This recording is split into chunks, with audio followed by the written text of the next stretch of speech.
Aujourd'hui, on se retrouve sur un épisode de Puro 4 de chez DxO. Je voulais vous ramener ce logiciel sur la chaîne aussi également, puisqu'il a un intérêt particulier pour pouvoir traiter vos fichiers RAW, d'accord, de manière particulière, puisque vous allez pouvoir effectuer le dématrissage en même temps que le débruitage directement à partir de Puro. Vous allez avoir plusieurs attributs qui vont vous permettre de réguler un peu l'apparence de votre fichier RAW. Ça vous sortira un DNG linéaire, toujours donc la capacité du fichier RAW, mais vous avez des possibilités qui ne sont pas des moindres, c'est au niveau des corrections d'optique, là où est la force de DxO. Vous savez très bien, lorsqu'on prend une photo, je vous avais fait un tuto la dernière fois sur la netteté acceptable. Il se peut que dans les bords de votre photo, ce soit un petit peu plus mou que dans le centre, etc. Bon, vous voyez un petit peu le principe. Là, on va voir que DxO Puro 4 possède des attributs concernant cela, bien sûr. Alors, on va se rendre directement dans l'interface. Et je vais vous montrer les petites fonctionnalités qui avaient changé, parce que je vous avais pas fait la présentation de Puro 4 sur cette chaîne. J'avais fait les précédents, mais j'avais pas fait le 4, j'avais fait un peu l'impasse dessus. Et là, on va revoir ensemble un peu les fondamentaux de ce logiciel. Ce que je vais faire, c'est, vous voyez, vous avez directement aussi un menu qui est fort lisible dans Puro 4. Vous avez la possibilité d'ajouter les fichiers RAW à la Lightbox directement à partir d'ici ou ici. D'accord, donc on a cette possibilité-là. Puis vous pouvez faire aussi glisser des images, bien sûr. Si je clique ici, je peux aller sélectionner, là j'ai deux images qui sont bruitées. Bon, pour l'exemple, je vais prendre deux images bruitées de mon Nikon Z5 avec mon chat. Bon, je crois que ça va à 1000 ISO. Et là, ici, c'était sur un Nikon D7000, D7200. Je ne sais plus le make. Je regarde un petit peu les deux fichiers dans l'explorateur. Je vais vous dire ça tout de suite. Là, ici, il s'agit donc du D7200. Pour celui-ci, c'est un des boîtiers que je possédais avant. Et là, on a le Nikon Z5. Alors, pour celui qui est de, comment dirais-je, le D7200, on est en ISO 25600. Et là, sur le Nikon Z5, en 20000 pour celui-ci. Bon, j'ai pris deux images comme cela. Alors, ce qu'on peut faire ici, c'est traiter directement la photo comme préalablement on avait dans les précédentes versions de DxO Puro, mais là vous avez directement ici une fenêtre d'aperçu, vous allez le voir ici, voilà, vous avez un avant-après avec la correction optique et le débruitage aussi en même temps. Et ce qu'il y a d'intéressant, c'est que vous avez ici cette petite fenêtre juste là avec toute une multitude d'options qui vont vous permettre de corriger un peu la façon dont Puro va traiter votre photo. Vous avez des options ici d'agrandissement. On va aller directement sur l'agrandissement pour voir où on en est. Bon là, l'aperçu n'est pas rafraîchi, vous allez voir que ça va se rafraîchir. Voilà. Je vais même prendre l'image un petit peu plus haut comme ça. Voilà.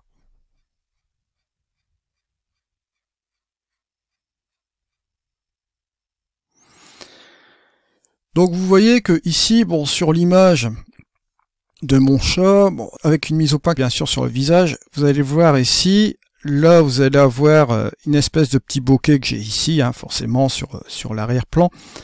Bon, vous voyez que là, si vous regardez bien l'image, beaucoup de luminance et de chrominance, ici. Donc, on a la possibilité de voir le premier travail de Puro, regardez ce qui se passe au niveau de la correction, ici, optique plus débruitage. Admettez quand même que là, ici, il conserve quand même le flou, comme vous le voyez ici, mais le flou reste quand même assez crémeux, il n'y a pas vraiment de gros artefacts par rapport à l'image de départ. Ce que je trouve quand même assez incroyable ici, vous voyez, juste comme cela. On voit que il fait du bon travail. Pourquoi j'ai pris une photo de mon chat ici, juste à l'instant? Puisque là, l'avantage, vous voyez, vous avez toujours des petits poils comme ça. Bon, forcément, le chat, c'est toujours comme ça. C'est une représentation, vous voyez, avec tout son poil qui est juste sur le visage, et moustaches et tous ces trucs-là. Regardez, si je reviens ici, même au niveau des moustaches, vous voyez quand même qu'il fait un bon boulot, juste comme cela. Si je reviens ici, pourtant pour récupérer du détail, c'est pas vraiment évident de rattraper du détail comme cela ici, par rapport au départ, mais là vous voyez il a bien fait son truc. Alors bien sûr vous allez voir que si vous allez dans les options avancées, là vous avez la possibilité de régler la luminance ici. Donc sur le bruit, vous pouvez rectifier cette luminance et rectifier la force des détails ici.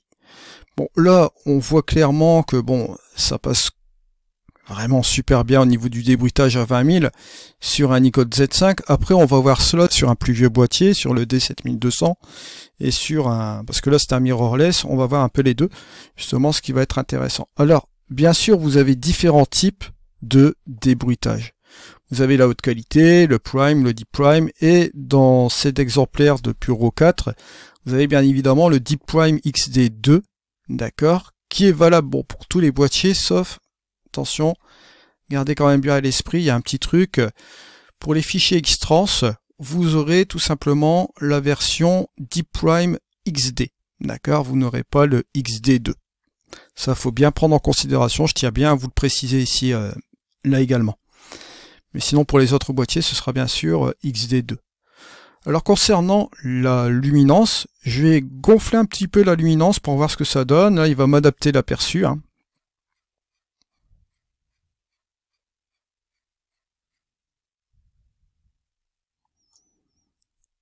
Et vous voyez que là, bon, il pousse un petit peu plus. Bon, là, au niveau des détails, on voit quand même qu'on se conserve quand même les détails, c'est quand même pas trop mal. Bon, on peut régler, on peut rédiger de toute façon grâce à ce curseur que vous voyez là. Ce que je trouve pas mal quand même, c'est d'avoir la main mise sur les réglages. Et bien sûr, vous pouvez constater aussi également que j'ai pris une netteté de l'optique en standard. Vous avez les 4 forces de sélection de l'optique en faible, standard, forte ou élevée. Alors on peut monter ici au niveau de la netteté de l'optique en forte. Là on va attendre l'aperçu bien sûr. Voilà. Là vous noterez que bon, c'est un petit peu plus net ici au niveau de l'image lorsque on le met ici en forte, juste comme cela. Vous voyez un petit peu le résultat qu'on a bien sûr. Vous pouvez jouer sur le vignettage, aberration chromatique et les distorsions de l'objectif. Vous pouvez activer ou désactiver. Vous avez une grande flexibilité en fait au niveau de ce logiciel concernant les réglages. Ce que vous voulez affecter ou pas. Ce qui fait que si vous voulez laisser votre logiciel de post-production régler le vignettage, ben vous pouvez le faire aussi. Les aberrations chromatiques, la même chose. Si vous voulez laisser votre logiciel de post-production avoir la main mise sur la distorsion, vous pouvez le faire aussi également. Bon, le but, bien évidemment, vous en doutez bien, c'est de laisser faire DxO Puro pour avoir le maximum de choses qu'on peut avoir. Alors bien sûr, vous avez plusieurs formats de sortie, le DNG. Vous pouvez mettre aussi en même temps le TIFF.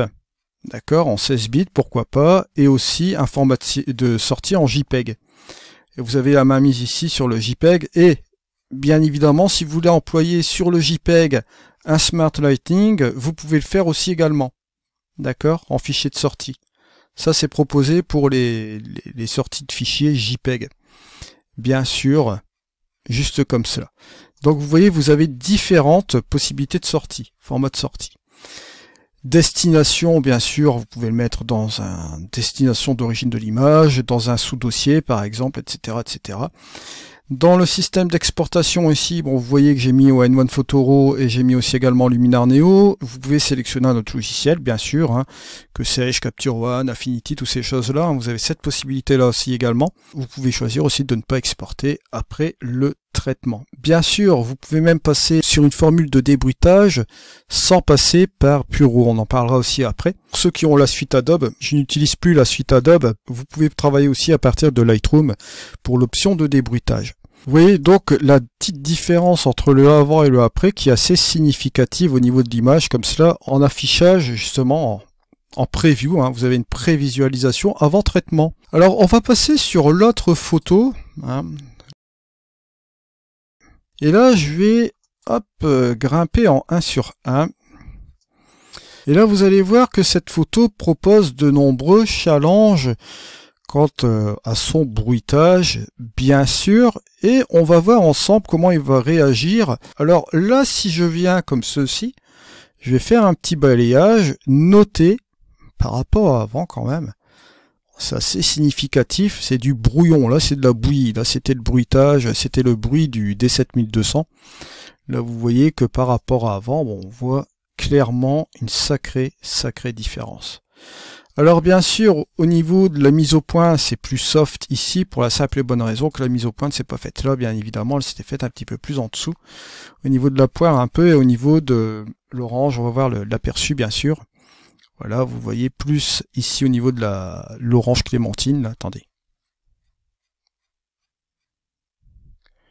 Plus ici au niveau de l'orange clémentine, comme vous le voyez ici, comme cela. Et donc, regardez un petit peu ce qui se passe au niveau de la récupération. Bon, je vais dire que c'est quand même assez bluffant. C'est vraiment très dur de récupérer de la texture sur des fruits lisses comme cela. Vous voyez, juste comme cela. Mais notez la différence entre le avant et le après.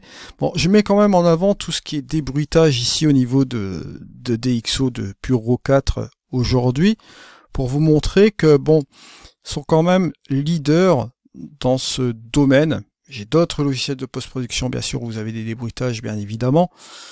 Mais DxO, bon, on ne peut pas les contester, bien sûr. Ils restent quand même leaders sur ce marché-là. Et on le voit clairement ici, hein, parce que bon, si on fait la différence, regardez, c'est quand même assez incroyable de récupérer ce détail-là. Ouais, c'est quand même vraiment pas mal, surtout dans des situations assez, on va dire, poussées comme ceci. Alors, bien évidemment, ça peut marcher aussi également sur des photos ordinaires, le Pure 4, pour pouvoir justement avoir le bénéfice du dématrissage aussi, puis correction optique de DxO pour pouvoir l'amener dans notre logiciel de post-production favori pour faire nos ajustements créatifs. D'accord? Là, il s'agit tout simplement du point de départ avec Pure 4. Sachons-le, et là on va revenir un peu en arrière, je vais fermer ce petit truc ici comme cela. Vous pouvez vider la lightbox que vous avez ici à l'intérieur avec toutes les photos pour être tranquille. Et on peut en ajouter des nouvelles bien sûr. Alors on va voir cela tout de suite. Je vais prendre cette photo-ci et on va voir ici avec l'aperçu ce que ça donne. On va le mettre sur 1 pour voir vraiment la différence. Donc voilà où on en arrive. Vous voyez, bon là par exemple ici, vous avez le fichier RAW et là vous avez bien évidemment le traitement. Vous voyez ici avant, sans la netteté, sans rien du tout, tel qu'il est affiché comme cela. Vous n'avez pas de correction optique, rien du tout. Et là, vous voyez que un fichier RAW, par définition, c'est toujours un peu plus mou, comme vous le voyez là. D'accord? Et vous voyez qu'après application de la netteté, on récupère tous les détails, bien sûr. On a ici le mode standard, mais on peut aller aussi en mode supérieur, au niveau de l'optique, par exemple, prendre le fort, pourquoi pas.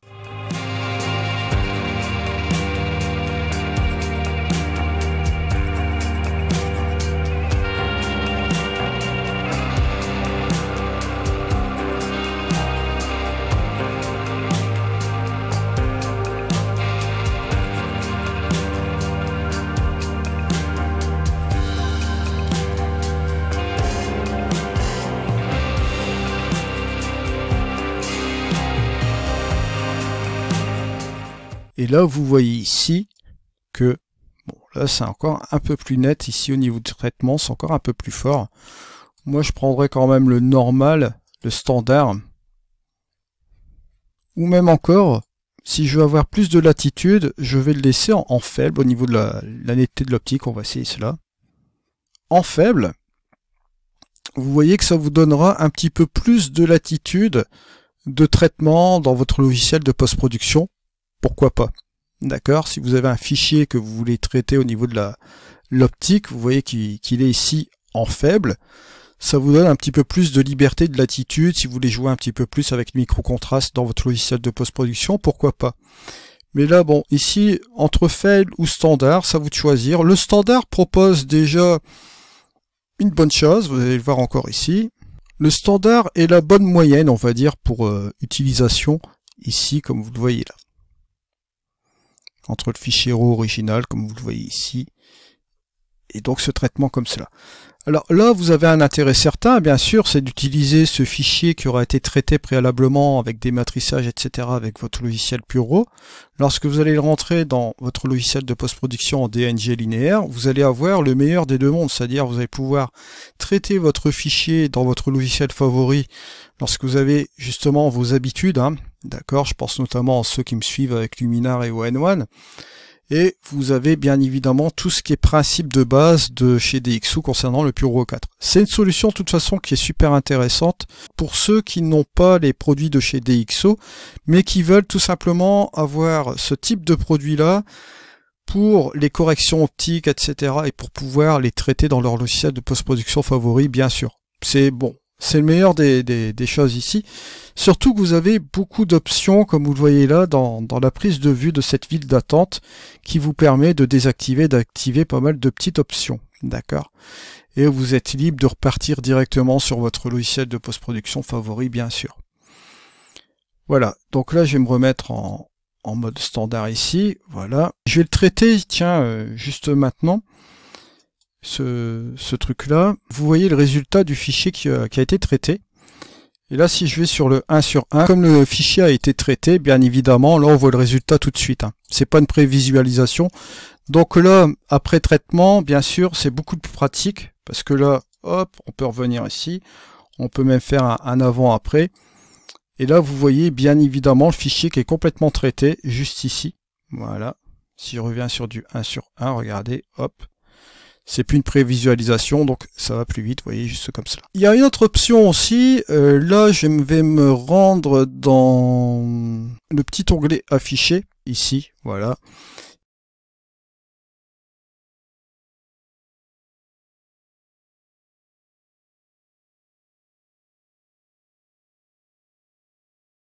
Et là j'ai mon fichier qui a été mis directement ici dans ce dossier par défaut de DxO. Après, si j'ajoute un autre fichier RAW à la Lightbox, bon, je vais me mettre là juste ici, je vais prendre celui-là en F.